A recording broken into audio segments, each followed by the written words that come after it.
kita itu kan tinggal bukan hanya di dunia kan? Baik ya? Setelah dunia kita meninggal, makanya disebut meninggal dunia. Ya, perginya kemana? Baik. Berbahagianya di dalam Islam, bersyukurnya sebagai muslim, konsep kehidupan yang dijelaskan itu jelas sekali. Nggak ada ambigunya. Ya, Anda bisa komparasikan untuk menambah wawasan kita misalnya. Di Islam itu dari bangun tidur sampai tidur dijelaskan. Dari bimbingannya, doanya, caranya. Meninggal dunia sampai ke bab kematian dijelaskan. Mau wafat tuh silahkan, cara yang tenang seperti ini. Setelah meninggal diinfokan, Anda kalau meninggal dunia tempat transitnya, makanya disebut barzah. Barzah tuh waiting room, tempat pemisah. Namanya kubur, ada ayatnya, ada hadisnya, ada detailnya. Setelah itu kemana? Dari dunia ke akhirat. Tempatnya cuma dua, imma di surga atau neraka. Ini tempat menunggunya disebut barzah, alam pemisah. Alamnya disebut barzah, tempatnya disebut dengan kubur. Jelas semua. Ayat, hadis, dalil lengkap. Nah sekarang pertanyaannya, kalau kita di dunia saja berkehidupan butuh bekal, Anda nggak mungkin datang ke kantor ini tanpa bekal. Dan di sini pun bekerja mencari bekal kan? Dan kita kadang-kadang tugas, apalagi di EP kan? Tugas misalnya, keluar, eksplorasi. Di setiap tempat kan punya aturannya sendiri ya. Datang ke Amerika, mata uangnya sudah beda, currency-nya sudah lain. Bekalnya sudah berbeda. Nah sekarang, kalau kita meninggalkan dunia, bekalnya apa? Sedangkan yang kita kumpulkan di dunia itu nggak akan dibawa, ke barzah aja nggak dibawa. Ya, ada di antara kita yang dikubur bawa handphonenya. Kalau saya kangen nanti miss call aja, kan nggak bisa kan? Ya pakaian aja kan ganti kan? Ganti loh. Teman-teman masih pakai seragam tuh, ya kan? Seragamnya saat ke alam kubur kan beda kan? Ya kan? Nggak ada kantongnya loh Pak. Boleh dicek nanti tuh, ya? Kainnya cuma 2, perempuan tambah 1, kerudungan, ya kan? Maka yang belum berkerudung dipikir-pikir dulu ya, supaya malaikat nggak aneh nanti nanya, kamu masuk kubur kok pakai kerudung? Di dunianya enggak ya. Ini untuk latihan saja ya, pertanyaan. Balikin, jadi masuk ke alam kubur saja, kita sudah meninggalkan semua yang kita kumpulkan di sini.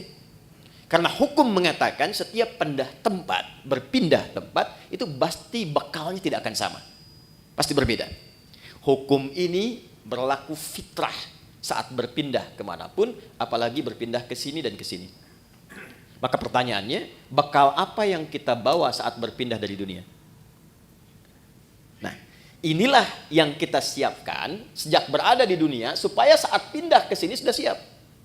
Maka Allah kemudian menurunkan kepada kita usaha-usaha personal, selain yang kita kerjakan dalam kesibukan dunia, untuk menyiapkan bekal akhirat. Bekal inilah yang disebut dengan ibadah.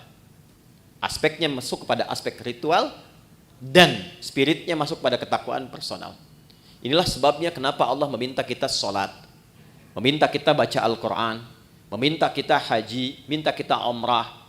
Ya, ada kaitan langsung dengan aspek-aspek keduniaan. Tapi sesungguhnya tujuan utamanya adalah penyiapan bekal menuju kehidupan setelah dunia sini. Ya. Setiap kita menunaikan sholat, maka perbuatan sholat, baca Quran, puasa, dan yang lain sebagainya itu untuk mendukung menjadi bekal kehidupan akhirat, maka oleh Quran dinamakan dengan hasanah namanya. Ya, hasanah. Contoh, sholat itu di Quran disebut hasanah. Quran surah ke-11, Hud ayat 114. Aqimis sholata tarafain nahar wa zulafan minal lail innal hasanati yudhibnas sayyiat. Sholat yang kita kerjakan sehari 5 waktu itu, 17 rakaat, plus dengan tambahan sunnah yang lain, itu oleh Quran disebut hasanah. Nah, setiap kita mengerjakan perbuatan hasanah, maka konsep dasarnya akan melahirkan bekal, diberi nilai bekal untuk pulang ke akhirat. Ya, berapa bekalnya? Setiap hasanah itu 10 poin. Ada di Quran surah ke-6 ayat 160. Ya, ini jangan dianggap biasa ya. Nanti kita lihat nih. Nanti taunya saat akan meninggal. Jadi akan meninggal semua hasanah dikonfirmasi. Makanya ada orang yang ketika akan meninggal kan senyum, tenang. Panggilannya panggilan ketenangan, hasil ibadah. Contoh, dalam sholat kan kita tadi ada tumak ninah ya. Ya, sholat, rukuk tumak ninah, sujud tumak ninah. Itu tumak ninah itu kalau terus dikerjakan, memberikan sifat kepada jiwa. Sifatnya disebut mutmainnah. Nanti jiwa mutmainnah ini akan dipanggil saat akan meninggal, dikonfirmasi dengan pahala hasanahnya. Makanya ketika dipanggil Quran surah 89 ayat 27 sampai dengan 30, ya ayyatuhan nafsul mutmainnah, irji'i ila rabbiki radiyatan mardiyah. Kenapa ada yang tenang, senyum? Karena ditampakkan. Balik sini. Man jaa'a bil hasanati falahu asyru amthaliha. Siapa yang mengerjakan satu perbuatan hasanah, dia dapat 10 poinnya, 10 kebaikan. Nah, 10 ini itu detailnya disebut dengan ajrun. Lahum ajrun ghairu mamnun. Ajrun itu bahasa kita yang disebut dengan pahala namanya. Nah, ini yang kita kumpulkan hasilnya berupa apa? Pahala. Ajrun. Jadi yang ikut tuh ininya, hasanahnya. Dan 1, 2, ngitungnya bukan 1, 2, 3, 4, bukan begitu. Cara menghitungnya contoh di hadis Muslim, Anda baru masuk ke sini nih, tempat ibadah, mau sholat misalnya, itu baru datang sudah mendapatkan 25. Jarak 1 ke 2-nya 500 tahun.